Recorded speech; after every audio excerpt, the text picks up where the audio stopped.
ఓం గం గణపతయే నమః. శ్రీ గురు దత్తాత్రేయాయ నమః.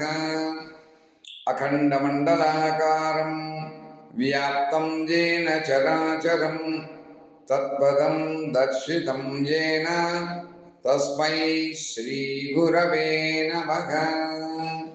ఆదౌ బ్రహ్మా మధ్యే విష్ణుః అంతే దేవः సదాశివః.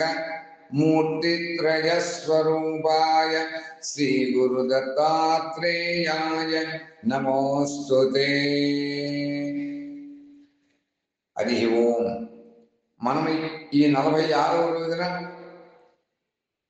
46వ అధ్యాయంలో కలియుగములో మొదటి దత్త అవతారము అని చెప్పబడే శ్రీపాద శ్రీవల్లభ స్వామి వారు మరియు రెండవ దత్త అవతారమైన శ్రీగురుడు అని పిలువబడే శ్రీ నరసింహ సరస్వతి స్వామి వార్ల దివ్య భవ్య చరిత్రను శ్రీ వాసుదేవానంద సరస్వతి స్వామి వారు రచించిన శ్రీ గురు చరిత్ర కథాసార సంగ్రహం అనేటువంటి గ్రంథమును ఆధారంగా చేసుకుని 46వ అధ్యాయంలో చెప్పబడినటువంటి గురు కటాక్షము ద్వారా మనకు వారు తెలిపినటువంటి విషయం ఈరోజు మనం తెలుసుకుంటున్నాం. ఒకసారి హిప్పగిరి గ్రామస్తులంతా కూడా శ్రీ గురు నరసింహ సరస్వతి స్వామి వారిని తమ యొక్క గ్రామానికి వచ్చి భిక్ష స్వీకరించమని ప్రార్థన చేశారు. అక్కడికి తీసుకుపోయారు. ఆ గ్రామంలో నరకేశరి అనేటువంటి బ్రాహ్మణుడు ఆ గ్రామంలో ఉండేటటువంటి శివాలయంలో కల్లేశ్వరుని పూజించి ప్రతిరోజు కూడా 5 పద్యములు రచించి స్తోత్రం చేస్తూ భక్తి శ్రద్ధలతో కాలక్షేపం చేస్తున్నాడు. అలా గ్రామస్తులు అతనిని ఆ రోజు శ్రీ గురుదేవులైనటువంటి శ్రీ నృసింహ సరస్వతి స్వామి వారిని స్తుతిస్తూ పద్యాలు వ్రాయమన్నారు. ఆయన వారి కోసం చెప్పారు, నా కవితను కల్లేశ్వరునికి అంకితం చేశాను తప్ప నేను ఎవరి గురించి కవిత్వం చెయ్యను అని వారికి సమాధానం చెప్పాడు.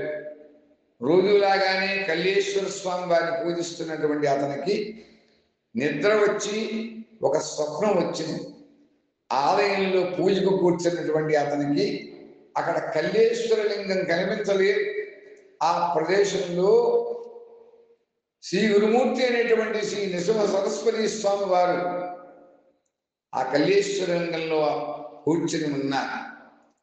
అప్పుడు అతను శ్రీగురునే యథావిధిగా పూజిస్తూ ఉన్నాడు. ఈ అనుభవం వల్ల శ్రీగురుడు సాక్షాత్తు త్రిమూర్తుల యొక్క అవతారమే అతనికి విశ్వాసం కలిగింది. అప్పుడు ఆ మహాత్ముని కేవలం మానవ మాత్రునిగా తలచినందుకు అతనికి పశ్చాత్తాపం కలిగింది మనస్సులో.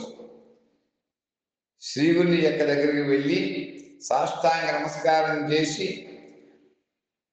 అపరాధ సహస్రాణి క్రియందే అహర్నిశిమ్మయా పుత్రోజ దాసోయి ఇది మామత్వ క్షమస్వ త్రినాద స్వరూప. శ్రీ గురుదేవ బ్రహ్మ విష్ణు మహేశ్వర స్వరూప, సాక్షాత్ దత్తావతార స్వరూప అని పరిపరి విధమున ప్రార్థన చేసి తన యొక్క అపరాధమును క్షమించమని శరణ కోరాడు, ప్రార్థించాడు. నేను పూజించేటువంటి కల్లేశ్వరుడు మీ యొక్క దర్శనం నాకు ప్రసాదింపజేశాడు. మీ చరణాల దగ్గర నా మనస్సు శాంతిని పొందింది. కాబట్టి నన్ను మీ భక్తునిగా స్వీకరించి నన్ను ఉద్ధరించండి అని శ్రీ గురు నరసింహ సరస్వతి స్వామి వారి యొక్క పాదములలో పడి శరణాగతి కోరుకున్నాడు. ఆ హిప్పగిరిలో ఉండేటువంటి ఆ బ్రాహ్మణుడు నరకేశరి అనేటువంటి బ్రాహ్మణుడు ఈరోజు కల్లేశ్వరునికి నేను చేసేటువంటి పూజ నిజంగా సార్థకమైంది ఓ గురుదేవా అని తనకు వచ్చినటువంటి రీతిలో స్వామివారిని స్తుతించాడు. అప్పటి నుంచి కూడా ఆ నరకేశరి ఈ గురుదేవులైనటువంటి శ్రీ నరసింహ సరస్వతి స్వామి వారి దగ్గరే ఉండి ఆయన యొక్క సేవను భక్తితో చేసుకుంటూ జీవనాన్ని సాగించాడు. అలా శ్రీగురునిపై అసంఖ్యాకంగా పదాలు పద్యాలు ఎన్నో రచించాడు అని ఈ అధ్యాయంలో ముఖ్యాంశంగా చెప్పబడింది. అంచేత అన్ని త్రిమూర్తి స్వరూపమే. గురుమూర్తి అంటే సాక్షాత్తు దత్తావతారమూర్తి, ఆ త్రినాథ స్వరూపము. వారే త్రిమూర్తులు, వారే పరబ్రహ్మ స్వరూపులు, వారే దత్తావధూతలు.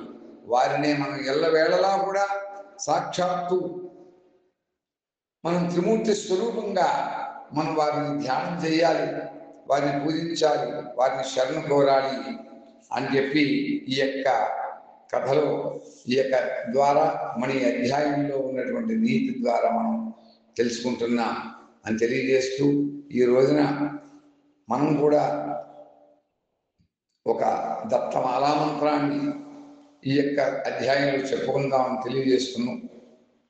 ఓం నమో భగవతే దత్తాత్రేయాయ స్మరణమాత్ర సందుష్టాయ మహాభజ నివారణాయ మహాజ్ఞానప్రదాయ చిదానందాత్మనే బాలోన్మత్త విషాదవేషాయ మహాయోగినే అవధూతాయ అనసూయానందవర్ధనాయ అత్రిపుత్రాయ సర్వకామఫలప్రదాయ ఓం భవబంధభూషణాయ హంసాధ్యాబంధనాయ గిరిం సర్వభూతిదాయ క్రోం సాధ్యాకర్షణాయ ఐం వాక్ప్రదాయ క్లీం సకల జగత్రయ వశీకరణాయ సౌః సర్వమనక్షోభనాయ శ్రీం మహాసంపత్ప్రదాయ గ్లౌం భూమండలాధిపత్యప్రదాయ ద్రాం చిరంజీవినే వసతు వశీకర వశీకర వంశటు ఆకర్షయాకర్షయ హుం విద్వేషయ విద్వేషయ ఫట్ ఉచ్ఛాడయ ఉచ్ఛాడయ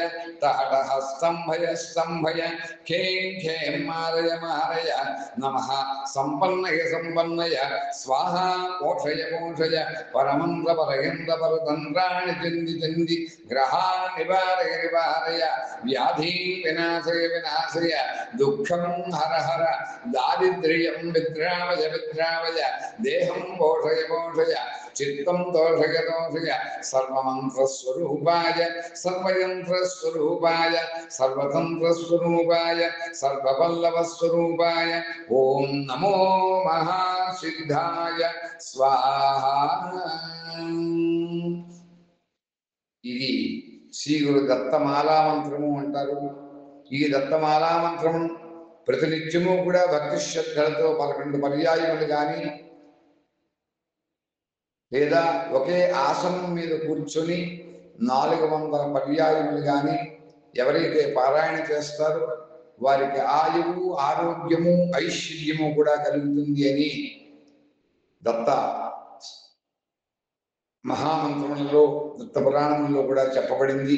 అందుచేత పెద్దల ద్వారా పండితుల ద్వారా అనుభవజ్ఞుల ద్వారా ఎవరికి వారు చక్కగా ఈ దత్తమాలా మంత్రమును ఉపదేశముగా తీసుకుని కానీ లేదా వారి వాక్కు ద్వారా బీజాక్షరములను నేర్చుకొని కానీ చక్కగా నిత్యము కూడా 11 పర్యాయములు కానీ లేదా ఒకే ఆసనం మీద 400 పర్యాయములు కానీ పారాయణ చేసి అత్యంత వైభవమైనటువంటి శ్రీ గురు యొక్క దత్త స్వామివారి యొక్క అనుగ్రహాన్ని పొందాలని కోరుకుంటూ ఈ రోజున శ్రీ గురుదేవుడి యొక్క అనుగ్రహం చేత ఆ గురుదేవులు ఇచ్చినటువంటి ఆశీస్సుల చేత వారి యొక్క ఆదేశం చేత ఈ దత్తమాల స్తోత్రమును ఈ యొక్క అధ్యాయంలో మీ అందరికీ కూడా తెలియజేయడం జరిగిందని తెలియజేస్తూ ఆ స్వామివారిని ఒక్కసారి అపరాధం కోరుకుందాం, శరణు వేడుకుందాం, వారి అనుగ్రహాన్ని పొందుదాం అని తెలియజేస్తూ అపరాధ శ్రీచరణ మమ చిత్త శరణాగతి అవధూత శాంతహో శాంతహో శాంతహో శ్రీ గురుదత్త దిగంబర జయ గురుదత్త దిగంబర జయ గురుదత్త దిగంబర ఓం స్వస్తి ఓం స్వస్తి ఓం స్వస్తి.